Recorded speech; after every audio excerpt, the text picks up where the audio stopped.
evening, everyone. My name is Rochelle Pinder. I am the Director of Student and Community Affairs here at SLU. Let me see the energy that you're bringing to orientation and to SLU today. Share an emoji or drop an emoji in the chat so we can see how you're feeling today. All right, I'm feeling the energy. Definitely, I'm feeling the energy that you're bringing to today's orientation and to SLU.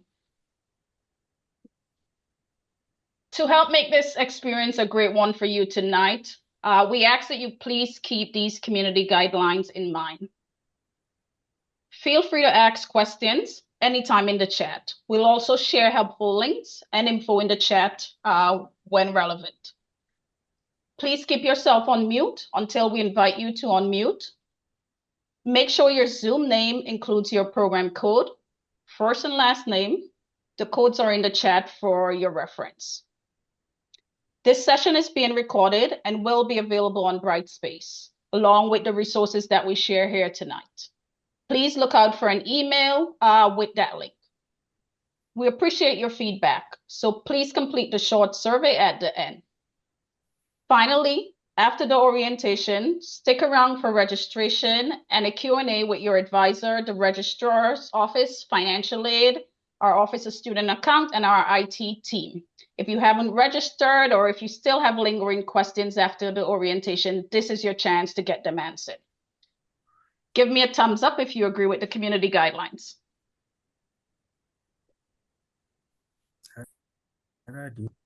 Awesome.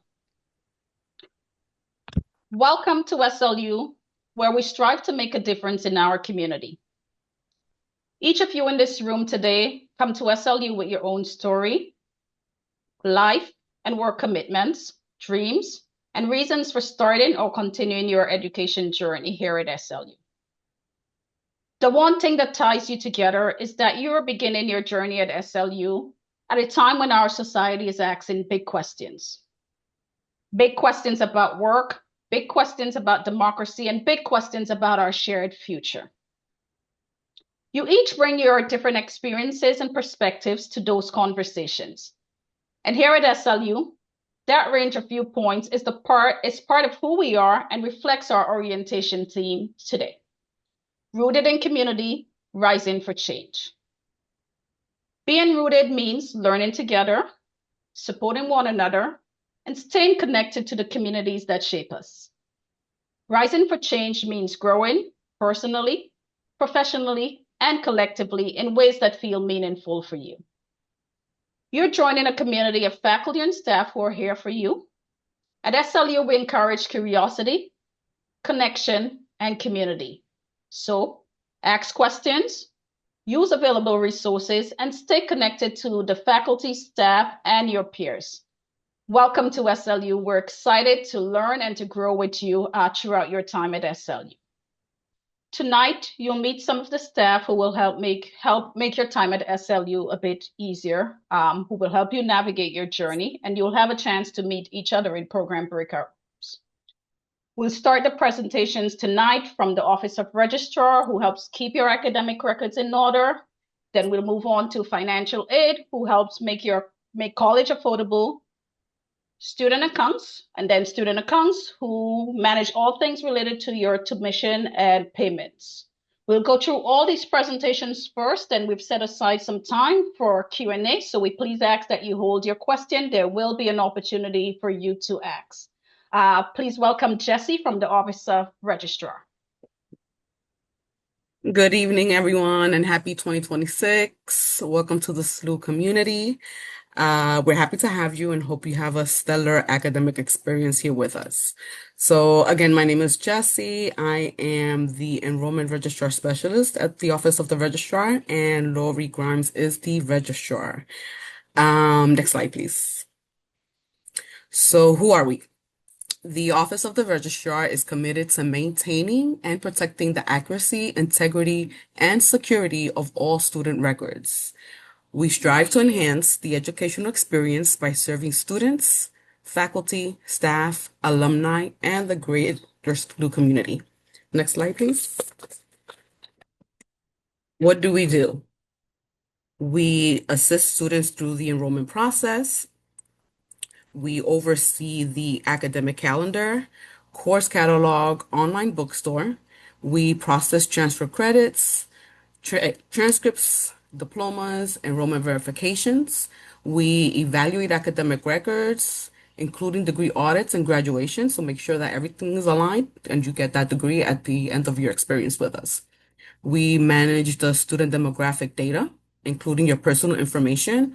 So what that means is if you need to update any information, your name, your address, your phone number, anything that we need to keep in touch with you.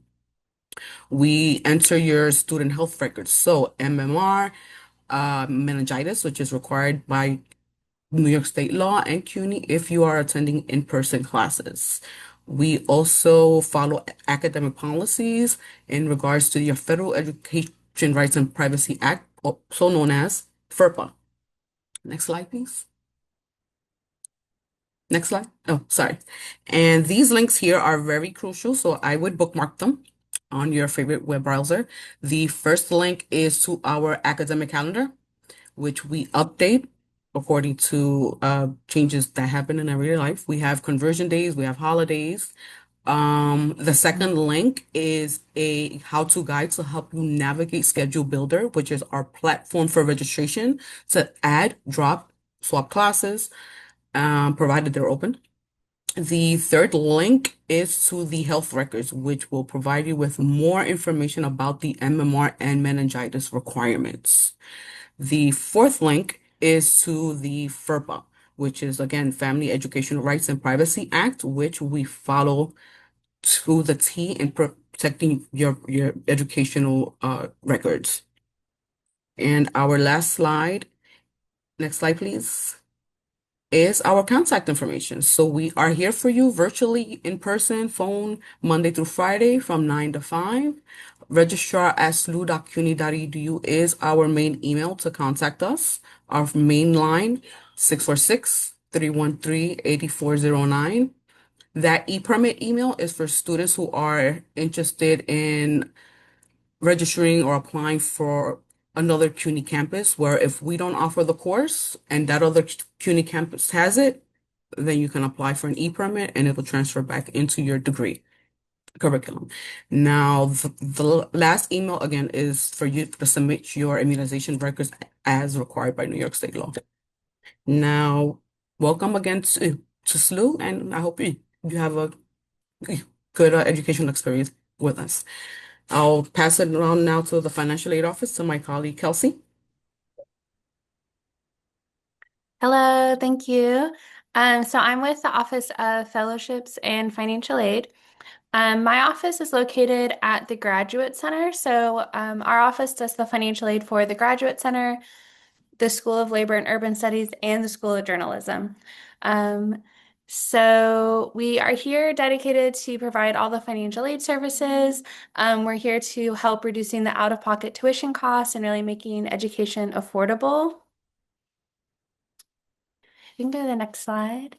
So we're here to assist with the FAFSA form. We're here to counsel students one-on-one on kind of any financial aid related issues. We process all financial aid in compliance with both federal and state regulations, which that includes both federal and state grants, as well as federal and private student loans. We review all federal and state financial aid applications. We also will post all scholarships to the students' financial aid accounts. We make sure that your financial aid will pay towards your bill. We also provide financial literacy information, and we are also here to verify any student aid, specifically for any union reimbursement forms. We can go to the next slide. So we are in person Monday through Friday from 9 a.m. to 5 p.m. You can walk in. We would encourage you to make an appointment just so we know to expect you. We can make sure that your financial aid advisor is available to meet with you.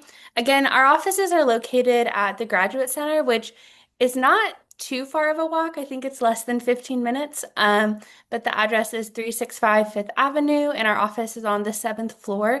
You will need to make sure to bring your CUNY ID with you if you're going to enter the Graduate Center building. You can also reach out to us via email, and we also have an online chat on our website that is manned during business hours as well. And then now next is the Office of Student Accounts. Good evening, everyone. My name is Siddharth Bagirith, and tonight I will be the Bursar representative representing the Office of Student Accounts. So, without further ado, who are we and what do we do? We are the Office of Student Accounts, and we are primarily responsible for understanding what happens with tuition revenue, as well as gatekeeping all of your student financial information. Our business operations are guided by courteous and efficient support to students, faculty, staff, and external organizations, including unions and other entities.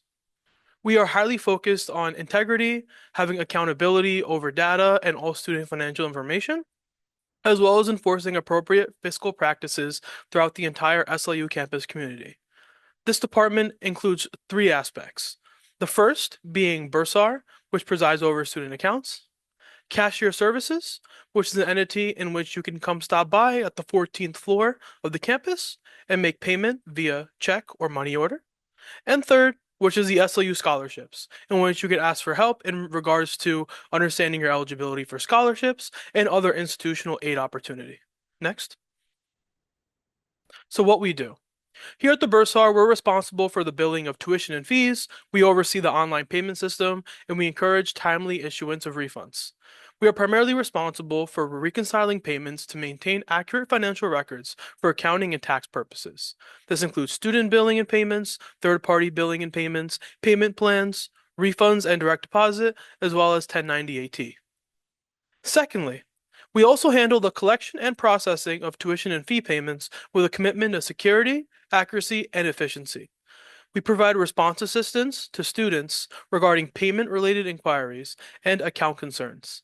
This could be anything in regards to inquiries on your account, making tuition payments by check or money order. We are a 100% cashless campus. Third, being the drop-off of documents. Fourth, being deposits from departments. And lastly, being donations. Additionally, we also are responsible for presiding over scholarships and institutional aid. We disperse all institutional scholarship funds to students who are eligible, and we serve as the host of our scholarship manager system. We provide access and support to end users, and we strive to ensure that SLU scholarship programs are administered equitably.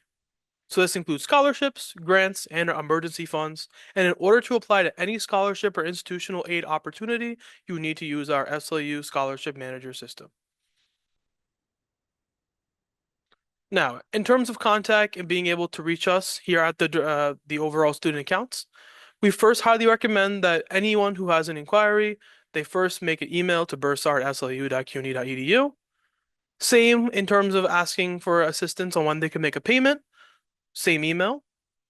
However, if there's any inquiry regarding scholarships or asking about institutional aid, we highly recommend students email us at our scholarships email, which is listed below. And if you would like to speak to any of our Bursar representatives on the phone, you're more than welcome to contact us here at our contact line, 646-313-8420. I would now like to present on the behalf of Turek, who will be representing the IT department. All right, let me just get my slides. All right, share these.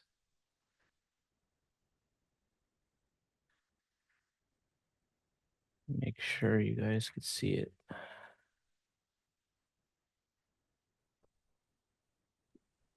Okay. Hello, I'm Tariq from the IT Service Desk, and I'm going to tell you a lot of information. So I hope you guys are ready. So for this orientation goal, we determined based off our prior experience with students, what are the important details that they would need to get through their SLU career. So we'll be focusing on mainly how to access your CUNY First and Brightspace accounts, how to set up MFA for your CUNY login. where to find your 8-digit EMPL ID, which will be very useful for any assistance that you need, either from the service desk or from the bursar and registrar department. We'll teach you how to access your student email account and how to access the GC online library database, which you guys will be using during your semester at SLU. We could also tell you how to access the student printers on the 14th and 19th floor, how to access Wi-Fi, and all the available technology that's available at SLU during your time. So first, we'll start with the CUNY First Brightspace account. You'll be logging into a CUNY First and Brightspace very often, since it will be the main account nearly for everything you do at CUNY, whether it's verifying and updating your personal information, enrolling and completing your course assignments, or uploading important documents to registrar and bursar. I encourage that you explore CUNY First after you get access to it, so you see what options are available to you and you know where to go to find all the areas that you need to access or submit documents. So when you log into CUNY First, you'll be prompted to set up MFA. Your MFA is a short multi-factor authenticator. It's either by clicking on the link that you see in the slide, which will direct you to this blue Oracle screen. You will then click on manage and manage my authentication factor tile, which will then prompt the next screenshot on number 3, where you can add the mobile authenticator. You will need a smartphone, so you can download either Microsoft Authenticator or any preferred authenticating app that you want. This is where you'll put in the friendly name on the CUNY page, where I recommend putting at least CUNY login MFA, just so you know it's for your CUNY First account and not for any other MFA that you might have for like such a bank account or any other account that uses MFA. So you'll be prompted to scan a QR code on the page, which you will then open up the app and press the scan QR code option so it can generate a 6-digit code for you, which you'll input in the verification code field on the website. Once you verify and save, you'll be all set up, and next time you log into CUNY First, it will just prompt for the OTP code, which is the 6-digit code that you'll access on the app. Now, where to find your 8-digit EMPL ID is once you're in CUNY First, you'll go to the Student Center tile, and you'll see it located under the profile widget, which will show your 8-digit EMPL ID number. This is very useful as you'll be using it for authenticating if you need assistance from the service desk, or if we need to look you up quickly in the system. I know bursar uses it and registrar. It's just a quick, easy way for us to look you up and verify that you're a student and assist you faster. So to access your student email, you would go to office.com and you would see this page and click on sign in. Once you click on sign in, you'll see this example we have here. You put in your email, which you'll be receiving from the service desk to whatever email you registered with. So whatever personal email you registered with, that's where we'll be sending the email information. So just keep an eye out for it. If you haven't received it yet, you'll be receiving it in the next few days or right before classes start. So once you get that information, it's very similar to your CUNY First, where it's your first name dot last name and the last 2 of your EMPL ID number. The only difference is that it's at SLU3.cuny.edu instead of at login.cuny.edu. Once you enter that email and press next, you'll be prompted to enter the password. It will be the temporary password that you would have received in the email from us. So you would just copy and paste it into this section and press sign in. Once you press sign in, you'll press Yes, if it's a personal device, but if it's a public device, I would recommend pressing no. You don't want to stay signed in and have anyone use your account. So after that, you would be prompted to set up multi-factor authentication. It's a separate multi-factor authentication from your CUNY First. I know some students get confused between the two. So this one is specifically for your Office 365 account. So you would be prompted to set this up, and the options for this MFA is either text message, call, or the Microsoft Authenticator app. So you would choose either one of these. If you do use the Authenticator app, just make sure to have it on your phone beforehand, which you probably will now because you'll be using it for CUNY First also. So where to access your 365 apps? So once you're in, you'll notice that on the screenshot here, you'll see Outlook, Word, Excel, PowerPoint. These are all the apps that you get included in the Microsoft license that we provide you during your time as a student at SLU. If you happen to not see Outlook, it's a good chance that you accidentally signed into your CUNY First account instead of your SLU 3 account. Currently at the moment, it's separate. So for you to access your student email, you have to use the SLU 3 username and password. If you happen to have to send a form through MS Forms to any other department, that's where you'll only be using your CUNY First, as the Microsoft Forms license is linked to that and not the license that we give you through Office 365. So once you're in, you can see what account you're signed into by pressing on the bottom left where you'll see your name. It'll tell you either so in this example is jane.doe00 at login. You don't want to see that for your student email. You want to see at slu3.cuny.edu. So on your account, you are able to download Microsoft's license up to 5 devices. So it could be a PC, Mac, mobile device, tablet, any one of those. Up to 5 devices, you could have a local copy. And that will be linked to your account as long as you're a student at SLU. So coming soon, and during probably spring break time around April 13th or a little after spring break, CUNY Central is transitioning all student email accounts to the @login.cuny.edu to make it easier for everybody. So it'll be one login for basically everything that you do at CUNY. The only difference is that it'll still have a separate MFA, so just keep that in the back of your head that CUNY First, you have to open up the app and put in the 6-digit code that gives you. The email will prompt you to authenticate. So it's a lot easier and it's a lot friendlier to users. If you happen to not have a smartphone device, just let us know. Just email us and we could help you with setting up MFA on your CUNY First also. Microsoft, you can just use your phone number. So just give us a heads up if you need assistance with setting up MFA.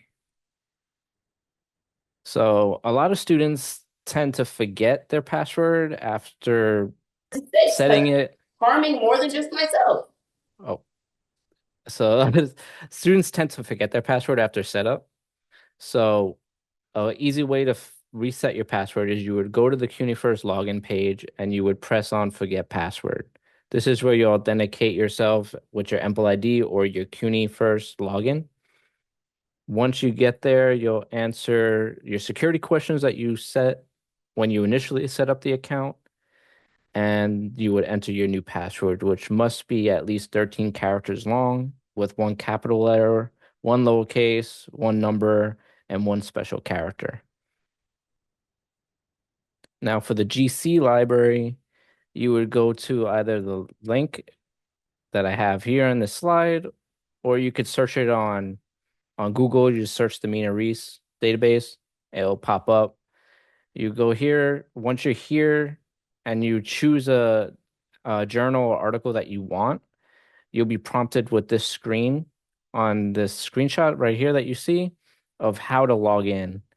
The preferred login is your CUNY first, which CUNY is pushing everyone using. So you'll use your CUNY first, you'll authenticate with the MFA, and once you sign in and authenticate, you'll be getting access to the database. If you have any issues with MFA, just please feel free to reach out to us by email and we'll help you with that, as some students do occasionally have issues setting it up originally. CUNY is also a participant in the Eduroam Worldwide Wi-Fi hotspot service.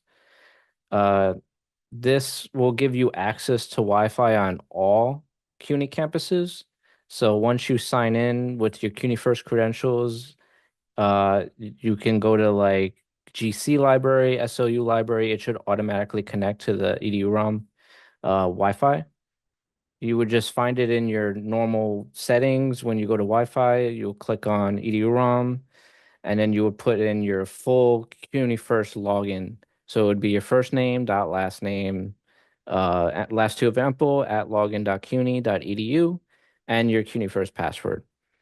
If you're on an Apple device, it'll then prompt you to trust a certificate. You would just trust a certificate, and it should connect. On Windows, it'll just connect. It'll ask you to like connect, and it'll just connect. So now during the off season, we changed how students print at the student printer. So it's a new process. You would go to any of the computers in the computer lab on 19 or on 14. You would still print like normal, Control P, but you would then be prompted with this screenshot on the right hand side, where it says login. Your login credentials are required for print access. So this will be your first name dot last name, last two of your EMPL ID. You don't have to put the at login for this one. So it would be the first name dot last name, last two of your EMPL, and the password will be your EMPL ID number. Once you press OK, it'll then put your print job in a queue. You will then go to the printer that you want to print to and sign in with the same login credentials and select the paper cut MF application. This is where you'll see that print job, and you just press on it and press print. You do get 400 pages per semester. So just keep that in the back of your head. I know some professors give you a lot to read. So just have that number in the back of your head that you have 400 pages and it's back and front. So the available technology on campus, I did mention that we have a computer lab on 19 and 14, but we also have a collaboration area in the library, which you can see in the picture on this slide. This is where if you have any like collaboration projects, you can plug in your laptops and you can both share your screens and you can collaborate on what you guys need to do to get the assignment done. If you need assistance with this table, just let us know at the service desk and we can help you set it up and make sure everything is working smoothly. Now for the laptop loaner program. We do offer basic laptops and statistical laptops based off your class needs. We also offer some iPads. I highly recommend that once I share the slide, you can click on the hyperlink here. It'll be, this is our online forum to request a laptop if you need it for the semester. It'll prompt you to log in with your CUNY First credentials. So just make sure to have your CUNY First set up. And once you're logged in, you'll fill out the information there and it'll send it to us via email automatically. So once we get it, we'll assign you a device and you'll be notified when your laptop is ready for pickup. Just keep in mind that we do set a due date. If you're needed extra time and you like you're not going to be able to make the due date, just give us a heads up and we'll work with you. We don't want you to accidentally get charged a late fee for something so simple. So just give us a heads up if you're needed for an assignment for your class, you don't want to get an incomplete. Just we understand. Just give us a notification, a heads up via email, and we'll extend it. Now, if you're a student that needs ADA equipment, such as like a bigger screen or assistive technology, you will need to go to the accommodate site right here or scan the QR code. It'll send you to the CUNY accommodate site where you'll log in with your CUNY first credentials. You'll put that you're a student and you'll go to the accommodation section and select an equipment. This is where you'll request an equipment that you need, like such as like a bigger laptop. Everything for that will be through here, and that's it. So CUNY also offers a virtual desktop called a Portal that you can use right in the web browser. With your CUNY First credentials, you can log in at the website cuny.aporto.com. Launch any of the applications on the page or the one you would be using for your class to access your virtual desktop.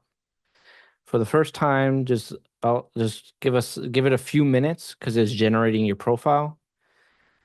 It's a great resource for those who need instant access and shown statistical software such for their class if their computer is not powerful enough. So some students might need Atlas TI or any very statistical software, and your laptop might not be powerful enough. This is an alternative way of getting access to it without needing to loan a laptop. Just keep in mind that it's a virtual desktop, so anything that you use on that virtual desktop will be deleted after you exit out. So just make sure to save it locally on your local drive before signing out of that virtual desktop. So this is how it would look once you sign in. As you see, it's like a regular desktop, and it gives you the options on the top to upload and download. So upload would be like you have a file ready on your flash drive, you want to upload it to the virtual desktop. And download is when you completed the work on the virtual desktop, you can download it on your flash drive or your computer hard drive or solid state drive.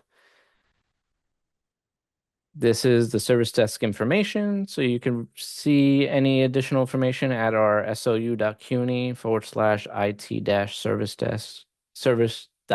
desk. And our service desk email is servicedesk@slu.cuny.edu. Our phone number is 646-313-8440. I do recommend that you email us as we are always running around assisting staff and faculty during non-class time. So if you do happen to call us, just leave us a voicemail, and we could try to get back to you as soon as possible. Just make sure to, in the voicemail or in the email, just tell us your name and your EMPL ID, so it's just fast for us to look you up and assist you as fast as possible. Our business hours are Monday through Thursday, 9 a.m. to 9 p.m., and Fridays, 9 a.m. to 5 p.m. We are closed on Saturday and Sundays. Our location is 25 West 43rd Street on the 18th floor. And if you want, you could submit a ticket using your CUNY First credentials at this hyperlink, and it'll send us also a notification saying that you need assistance. So you have 3 options to reach us, and we recommend either putting in a ticket or sending us an email. And that is it. I believe I'm handing it back to Rochelle. It's actually me, Tariq. Oh, Project. Yep. So much. Thank you, Tariq. My name is Padraig O'Donoghue. I'm the Student Services Manager. Just to give you a check-in the sense that this is a lot of information, we recognize that we are going to be sharing this recording with everyone, and we're also going to be sharing this information on Brightspace. which my colleague Momita will talk about presently. Right now, I'm going to introduce you to accessibility and disability services. If you require accommodations during your semester, during your time at SLU, this can happen easily by being in touch with Claire Wilson, who is the Disability Services Manager at the Graduate Center. She's also at the Graduate Center at 365 Fifth Avenue. And Claire is unable to be here tonight, but she shared this video that I will share with you now, and will give you information about how to seek out an accommodation.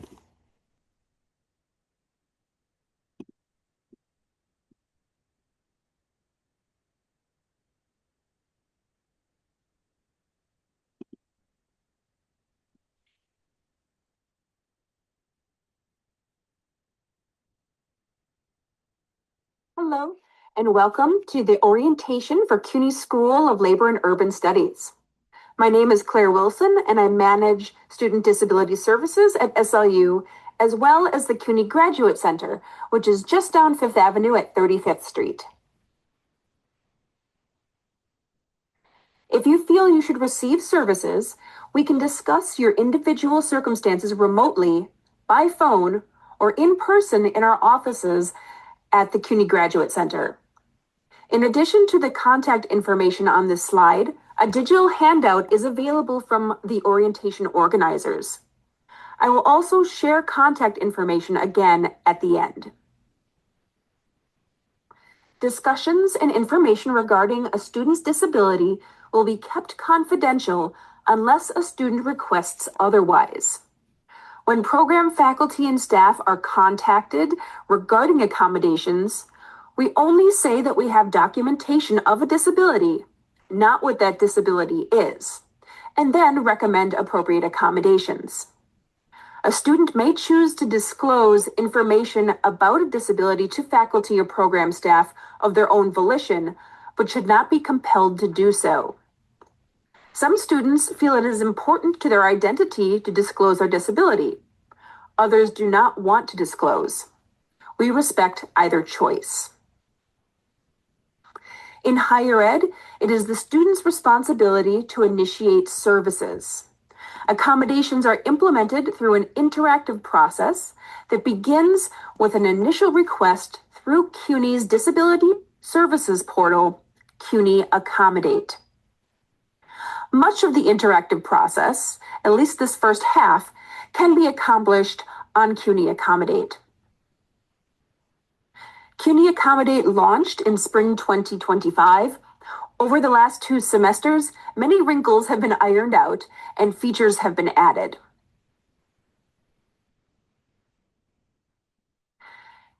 You may submit an initial request through the CUNY Accommodate portal. After the initial request, Student Disability Services generally meets with students over Zoom, the phone, or in person by appointment to discuss your disability, what it is, how it affects the academic environment or your learning process, and what accommodations you may have received in the past, if any. We want to maintain continuity of any supports that are relevant to your program and scholarship, as well as adjust to address any limitations specific to this new setting. Accommodations.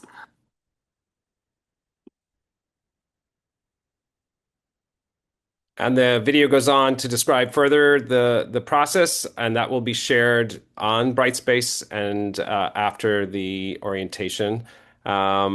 I will put my information in the chat. I liaise with Claire Wilson at GC, so please follow up if you have specific questions. Now I want to turn it over to Momita Jabir, who is our academic technology manager, and Momita will talk to us about Brightspace. Momita. Hi, everyone. Welcome to SLU. So I'll be talking about our learning management system, Brightspace. So what is Brightspace? It's the learning management system that is used to administer courses, the courses that you would be registering for, and trainings. So all of your Spring 2025 registered courses will be made available on Brightspace January 19th, so 5 days from today. However, your instructors may choose to keep it inactive. In that case, even though you are registered, you will not be able to see them. Some CUNY compliance trainings, such as cybersecurity, Student Spark, are also will be in Brightspace that you will have to complete either once a year or every semester. And you will be getting guidelines from the student services regarding that. Next slide, please, Tariq. So how to access Brightspace? So Tariq actually already talked about CUNY First username and password, and that's what you'd need to log in. And again, make sure to claim your account, also have your MFA code set up because you will need that to access. So you go to cuny.edu, simply go to the login page and you will see Brightspace. You will probably still see Blackboard, but we just transitioned. It is no longer available to log in, but it's just there. Soon that will be removed as well. But however, right now and moving forward, we'll only be using Brightspace. And next one, please. Okay. So once you log in, this is the page you will see. It may look a little different on your end because I probably have a lot of access, more than you, right? So a most important part would be my courses. So all of your courses will be listed there. If you cannot find any courses, I recommend clicking on all so that all courses are displayed. But moving forward, you may want to go by semester. And again, you have to use the arrow to go to semester further. Right now, I only have, up to 2025 spring term listed, not even 2026, because I have, again, a long list of semesters. If you choose all to display, both courses and trainings will be listed there. So I think that's easier. And you can also pin it, some courses that uses probably Brightspace heavily. So that is the first thing you see and it's quicker to access. On the left, sorry, on the right, you will see also announcements. So if any of your professors post any announcements, they will be there. You will most likely also be receiving emails. However, if you choose not to receive any notification, you can modify the notification review and choose what you want to get notified of. Because again, all this information, once you log in, you will get access to. So whether you want to receive email or not, it would be up to you. Certain other things, like if you're using a public computer, I recommend after using the computer and using Brightspace, click on your name or your picture and then make sure to log out because you don't want anyone else to access your account. Next slide, please. Okay, so something to do at the start of the semester, right? As I mentioned, login and setup. The most important part would be with IT, making sure you have your CUNY First account, as well as your MFA setup. Again, I have included some Brightspace student resources that links to our SLU website. You can explore that. In your Brightspace accounts, once you access, as Patrick mentioned, that you will have access to the resources as well. All the things that we talked about today, all the slides, including Claire's video, as well as a Brightspace course, how to learn or how to do things Brightspace as well there. So all resources will be shared with you. So if you forget anything, again, you can always reach out to us as well as access that course. I would also recommend, as I mentioned, change your profile and notification setting based on your preferences. And one other thing I would recommend, since we have MFA and every time you would access Brightspace, you will need to get the code.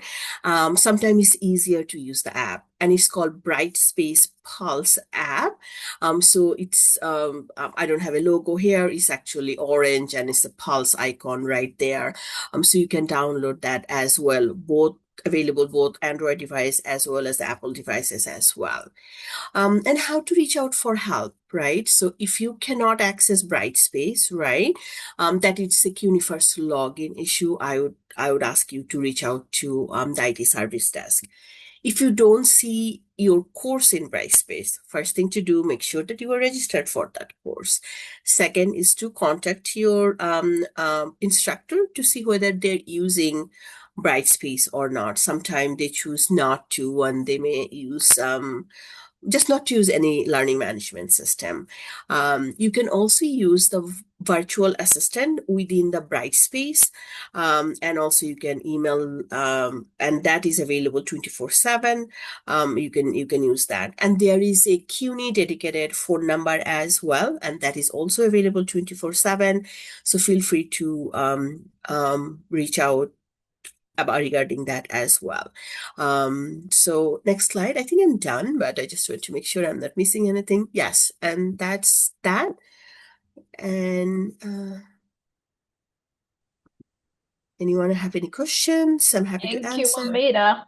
Yeah. So we've shared a lot of information. Now we want to hear from you. Please feel free. You can ask questions about any of the presentations that you've heard. You can raise your hand or drop your question in the chat if you choose.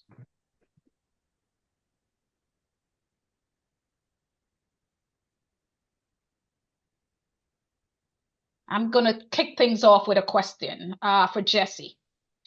You mentioned conversion days. What is that? Well, conversion days are, let's say we have an unexpected snow day or something, for example, which rarely happens. But if we do, then a Monday, off the top of my head, a Monday will follow a Wednesday schedule or vice versa. So let's say if a student doesn't have classes on Mondays, well, now you do because it'll follow a Wednesday schedule. And then again, vice versa. And if that does happen, it'll be posted on the academic calendar. Does that make sense? Yes, it does. And a link to the Okay. academic calendar is posted in the chat. We have a question from Brandon Clark. How may I obtain my student ID? I can take that, Rochelle. Brandon, we will have hours to come in and take a photo. Actually, you can come in anytime Monday to Friday this week until 4:45 to get your photo taken. We will also be having the second part of this orientation next Thursday at 6 p.m. That's the 22nd. And you could come in before that orientation, take your photo as well. It'll be on the 19th floor. But we'll send information out about that prior to next week's orientation. But we hope you all be able to come in before orientation next week and get your photos taken, so then you can get your IDs physically the following week. So Kayla Shannon had a follow-up question to the conversion day, and it was just a question that might apply to a Monday holiday, right? Yes. So sometimes we have a number of days that we have a 15 weeks semester, and we have to account for 15 days, Monday through Friday of class. So conversion days will make up a day that we might be short. So for this coming semester, we do have February, hold on, let me just run back here. February 17th, it's a Tuesday. There are no classes scheduled. So in April, we have no classes scheduled on, February 17th. Monday is the holiday. There's no classes scheduled on the 17th. And then on Tuesday, the 21st of April, where that day is a conversion day that will follow a Thursday schedule. Gets a little confusing, but this semester we only have one conversion day. unlike past semesters where we had a few. So the link is for the academic calendar. Just check it. If anything changes, it's updated and posted there on our website. Thank you, Lori. We have a Sorry, question. we have another Go ahead, question. Patrick. Sorry. Another question from Vic Galvin. For the registrar, my CUNY first email does not use my preferred name. Is it possible to change it? That would be an IT. I think that helped us. If that's allowed, they can have their preferred name. That's a whole. I mean, it's possible, but I think they have to go through registrar for that. They have to prove paperwork and all that stuff. That's the fact as well. Dick, we're gonna look into that because there was some information that preferred name can be used for emails. So I'm just gonna make a note on that and follow up with you, okay? We have a question from Ava for the Office of Student Accounts. If Yeah, I we was just apply to the SLU scholarships, when should we expect to hear back? yeah, so I replied, but I'll just respond again. Scholarships come out on a rolling basis, so we just encourage students to just check regularly, especially once the deadline's passed. You just start checking regularly, maybe once a week, and hopefully you get something. We have a question from Julia. This is a Brightspace question. When should we expect professors to post their classes on Brightspace? Okay, so first thing first, professor may not even use Brightspace, right? So you have to remember that. So if they do, they will definitely send the communication. And again, it depends. It completely depends on the individual professor. So communicate with them. As you said, if they do, you will see it on your Brightspace account automatically. And just ask them, are you using Brightspace or any other way you will be sharing the content? So it will be up to individual professor, individual classes.